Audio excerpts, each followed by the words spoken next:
The myth of Sisyphus 1957 തന്റെ 44-ാമത്തെ വയസ്സിൽ ലിറ്ററേച്ചറിൽ Nobel സമ്മാനം നേടുകയും അബ്സർഡ് ലിറ്ററേച്ചറിന്റെ ജോണറിൽ എഴുതുകയും ചെയ്തിരുന്ന ഒരു ഇമ്പോർട്ടന്റ് ഫിഗറാണ് ഫ്രഞ്ച് എഴുത്തുകാരനും ഫിലോസഫറുമായിരുന്ന Albert കാമു.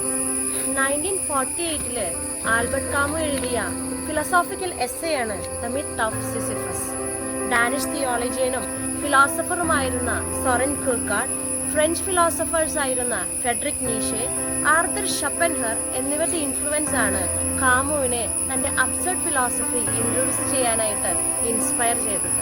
The absurd lies in the juxtaposition between the fundamental human needs to attribute meaning to life and the unreasonable silence of the universe is in response.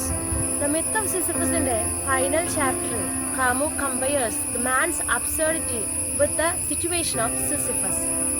നമ്മുടെ മിത്തോളജിയിലെ Naranath ഭ്രാന്തന്റെ correspondent ആയിട്ടുള്ള Greek mythological ഫിഗറാണ് Sisyphus. Naranath ഭ്രാന്തനെ പോലെ കല്ലുരുട്ടി മലമുകളിലേക്ക് കൊണ്ടുപോയി താഴേക്കിട്ട് repeated ആയി meaningless task ആണെന്ന് മറ്റുള്ളവർക്ക് തോന്നുന്ന പ്രവൃത്തിയിൽ മുഴുകിയിരുന്ന ഒരാൾ. The essay concludes, the struggle itself towards the height is enough to fill a man's heart. One must imagine Sisyphus happy. Thank you and God bless you.